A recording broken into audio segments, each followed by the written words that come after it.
আরে বসে না থেকে কি করব, কারেন্টের যে সমস্যা, দোকানপাটে কাজ করতে পারতেছি না, বাড়িতে গেলে ছেলে মেয়ের সমস্যা, ওরা পড়তে পারে না, পরীক্ষা চলছে ভালো পরীক্ষা দিতে পারতেছে না, বউ গিরগির করে।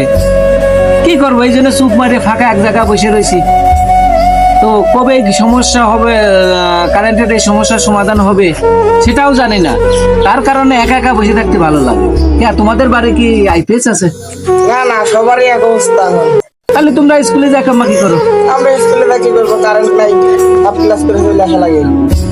ভাবছিলাম কি যে তত্ত্বাবধায়ক সরকার চলে যাবে, জনগণের ভোটে নতুন সরকার আসবে, দেশ ভালো চলবে, আমরা যারা গরিব সাধারণ লোক ভালো মতো চলতে পারবো, যাই দিন নিয়ে কামাই করি, ছেলে মেয়ে খাবো।